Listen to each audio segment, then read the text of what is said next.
All right, that was season 3, episode 12 of Attack on Titan. I'm fearful that I feel hope. There was so much hope.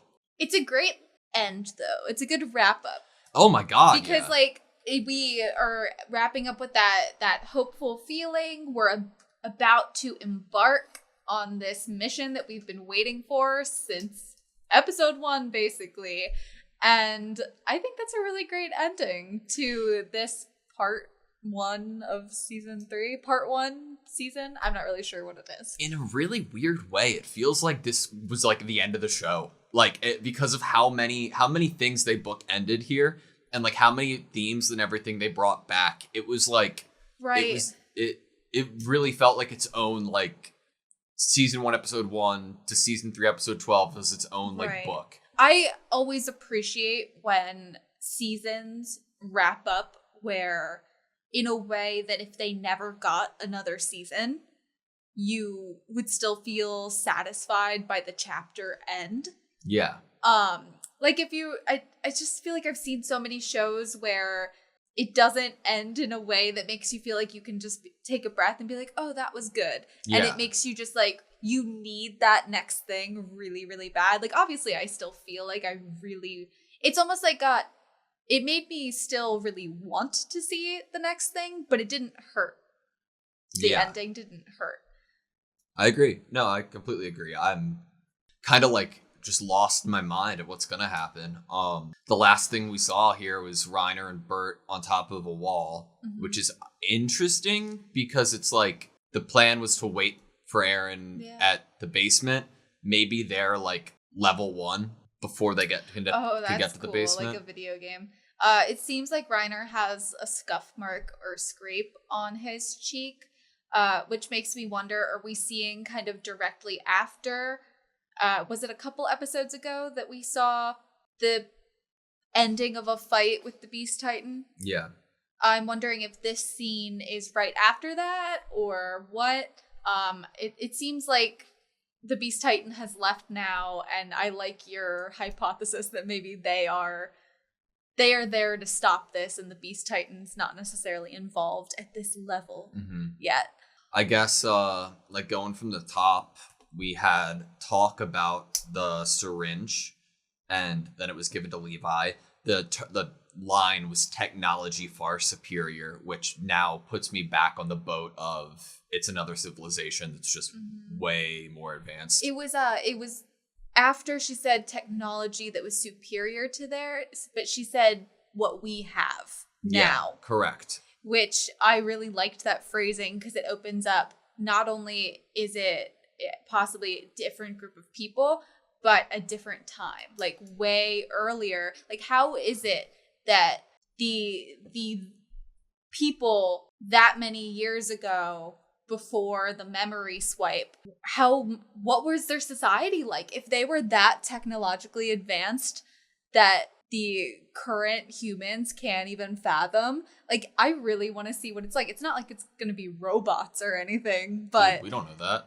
Well, we don't know that. It could literally be anything, and the only way I could convince people to go back to the Stone Age with me would be having no memories of what could be. It could have been that the king was a fanatic of the olden days when things were simple and, and he could have just been like, technology is the root of evil, and that's why we've strayed and why we need to be punished, and created this society. This is the only way we can stop global warming. Yeah, exactly. He was like, humans need to be stopped. We're a mess. So I'm going to wipe all your memories. I'm so interested into seeing how it unravels and see like what was that motivation, because like it must have been some damn compelling motive to do all this. I was really interested. I guess we'll get there, but in my mind, real quick, we'll touch on it again, I'm sure. I think one of the things, if not many of the things in the basement, is history. I think that the dialogue here that was had at the very beginning was made it very like things Grisha couldn't say even if he wanted to. They brought up that the memories before the mind swipe. Yes, and also like the little flashback of Erwin's dad. Like I'm like, that would make sense. That would make sense to me that like what that's so precious, that knowledge of what came before, and the thought of that being permanently gone is devastating. And so I think that is probably has to deal with what's in the basement, what came before, history. If I were Erwin, I would have made the same exact decision, because how can you learn and be hinted at since you were a child? You've been thinking about this. You've been ruminating over this idea that there is this vast knowledge and past and history that was stolen from people's minds.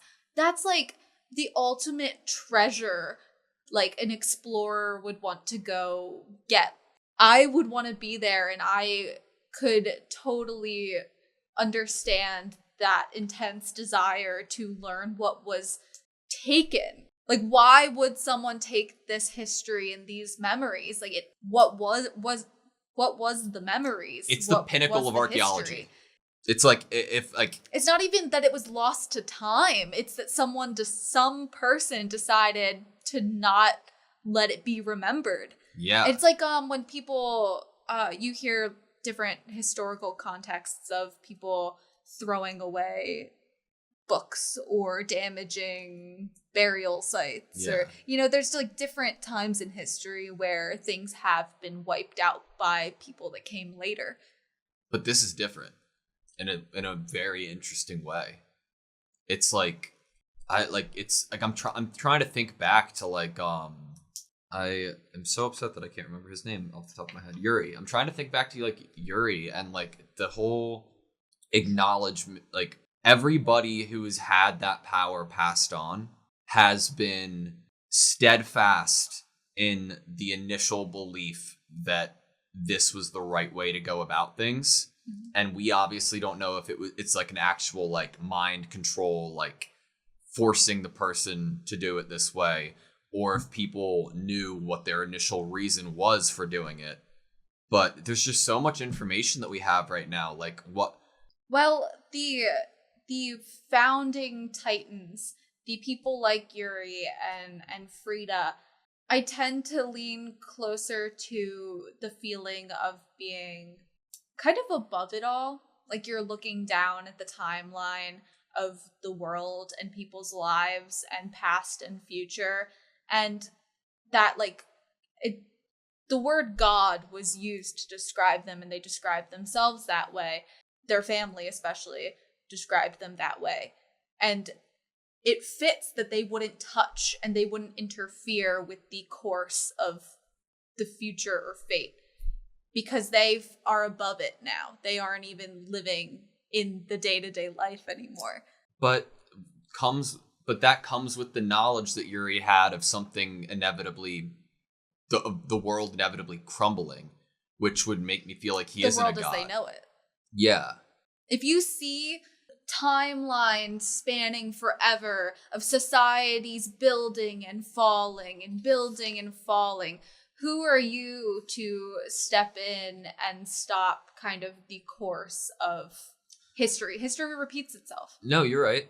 It's just like, when you're saying the world's going to crumble, are you saying that it's going to be the flood and that it's going to restart? Are you saying that one horrific event's going to happen to one society? What kind, like, is the world as they know it within the walls, or the world itself? Which also brings me to an interesting point.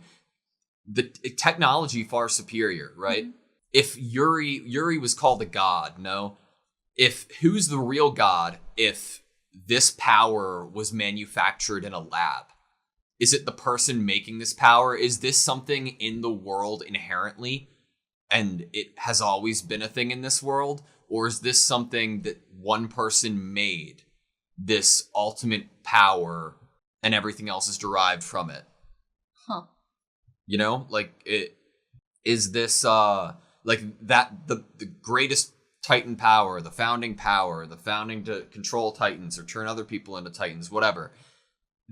That power in itself, like how did that come to be? Like what I think that it could be implied that it was made by someone, or it could that's a possibility. I mean, right. I mean, we're putting the power of Titans into the context of a technological advance and not something naturally occurring within this episode, which is interesting because I had previously thought this was just something that was happening upon the planet, like a mutation of sorts, an evolution of sorts, and then people harnessed the ability to create it for themselves by turning people into Titans. Okay.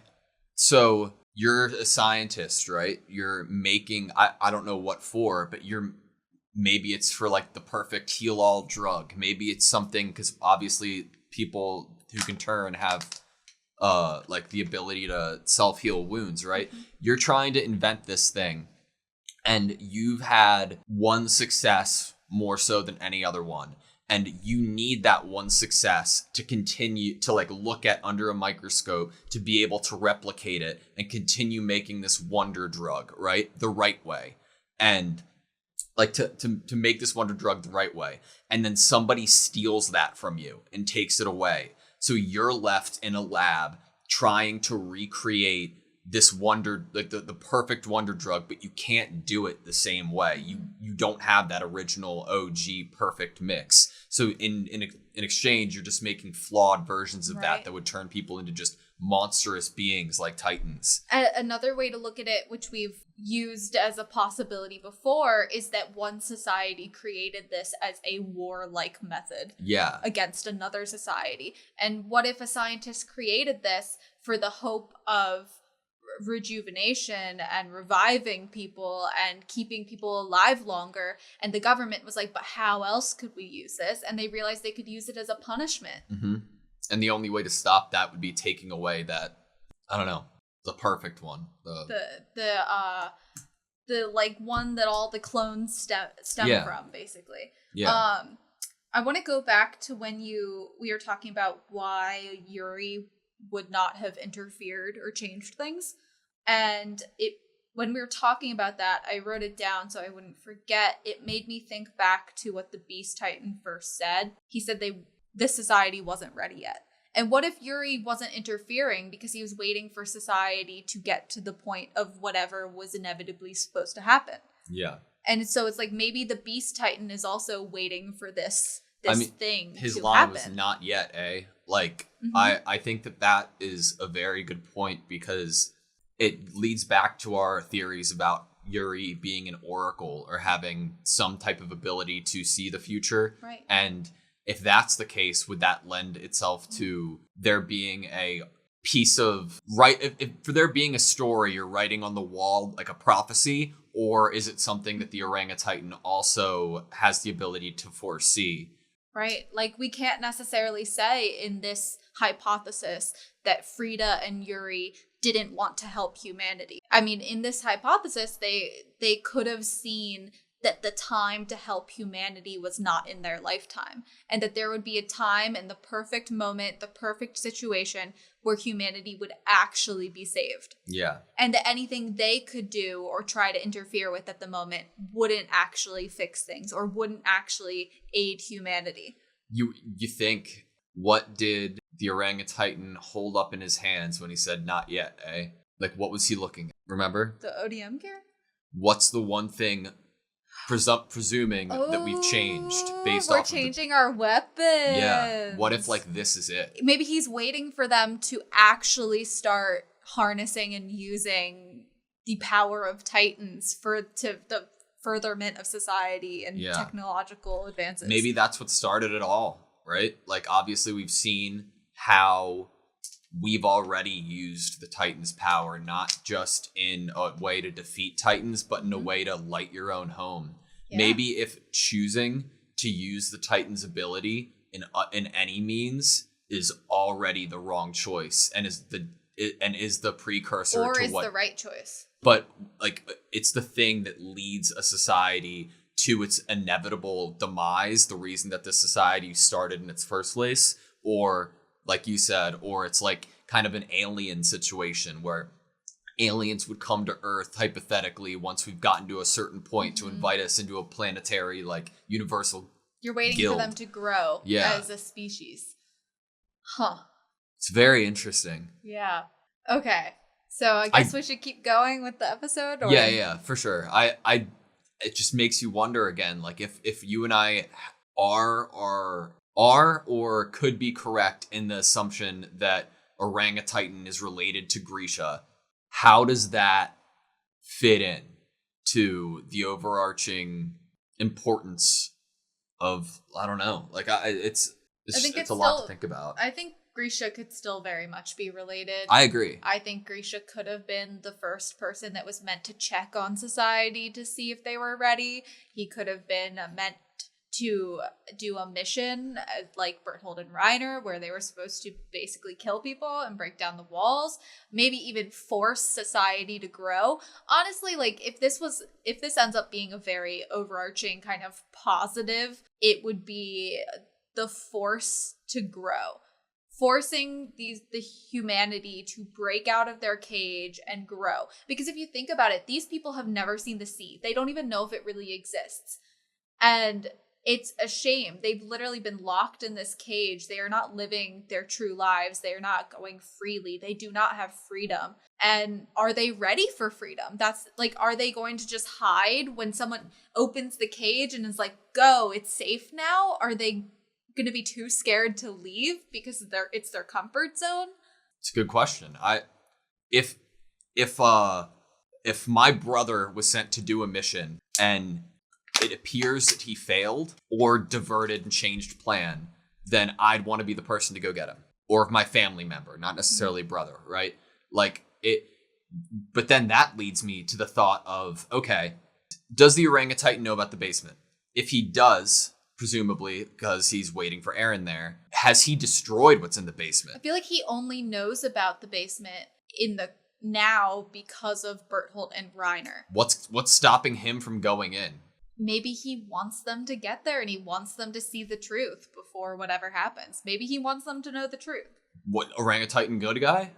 I'm not saying it's necessarily a good guy thing to want someone to know the truth. You can want someone to know the truth before you kill them. That's some fucked up stuff. It's just a possibility. Yeah. He could want them to know the truth because maybe there's a decision that needs to be made. Maybe he wants to see what they end up doing with that information that they learned. Yeah. And it's not necessarily that Reiner and Berthold are supposed to stop them, but maybe it's to see what they do once they learn.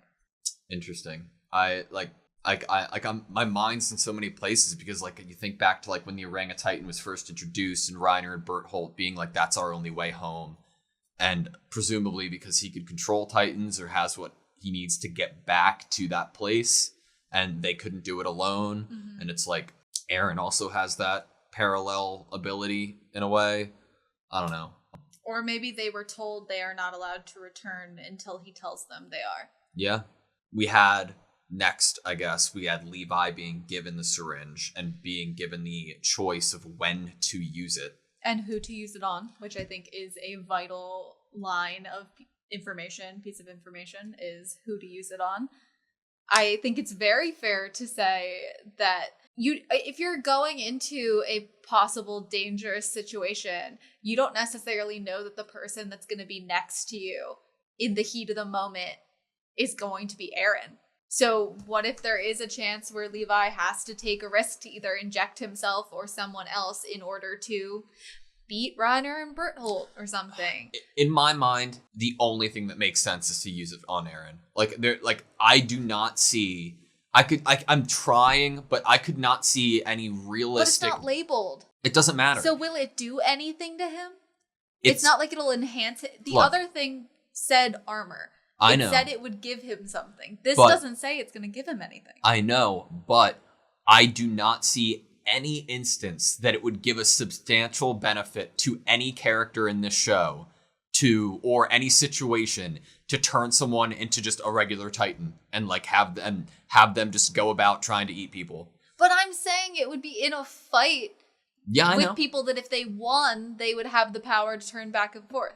I've never seen an unintelligent Titan beat an intelligent Titan, and I don't think it's possible. Well, what if Eren was helping? Why would he go? Why would... He'd have the power to control them. Okay, like he turns a mate for Eren. Turn Mikasa into a Titan. She'll be battling with herself internally. Eren can control She won't be her. battling with herself internally. She'll be into a nightmare place that we don't know of. I don't know, because part of me is like, well, because of the family she's from, maybe she'd have a little more of a chance. Maybe. I don't know. But Eren also possibly could control her. What if they could fight together against Berthold and Reiner? And if you're going to kill Berthold and Reiner, wouldn't you also want to sacrifice them in order to have another Eren? Okay, that's legitimate, and that's my number 2. My number 1 with most probable was still Eren taking it. I just don't see any benefit if it's not labeled with a power or another enhancer. It's a risk. It's a risk in itself, right? Yeah, but it could... I don't know if I would take the risk if it's not labeled, because I'd be just injecting more fluid into him that's going to do nothing. What harm is that going to do? Losing it. That's the harm. Not having the ability to have another Titan soldier like Eren in your ranks. In a do or die situation, you have one or two options, right? You're actually there. You're about to die. Everyone on your team's about to die. Would you rather give an unlabeled bottle that last time Eren ate a bottle, it gave him a power that he didn't previously have? But it was labeled.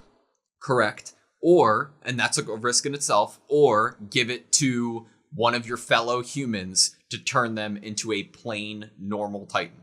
Depends on the situation. In any situation, I'm shoving that down Eren's throat and crossing my fingers and toes. And hoping that it gives him wings or makes him have I'd possibly not even use it. I would rather not use it than give it to him. Because in my current thinking in this moment, it would do nothing if given to him. And I would rather it last. And if some scientifical advancement happens where we learn more about it, it can be used in the future. Because if I use it, it evaporates. It's gone. It's given to someone. It's no more. Correct. So maybe I'd just rather die. But if you die, whoever kills you gets it.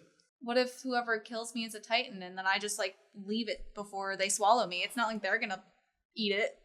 I don't know. We won't know until something happens. We won't. No.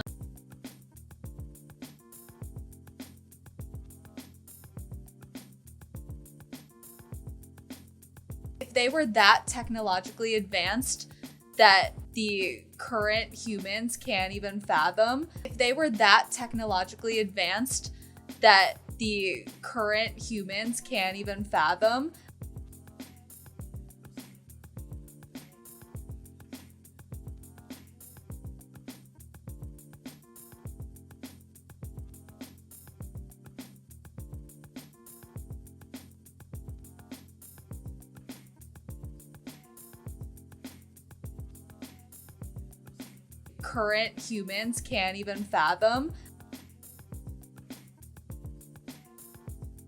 current humans can't even fathom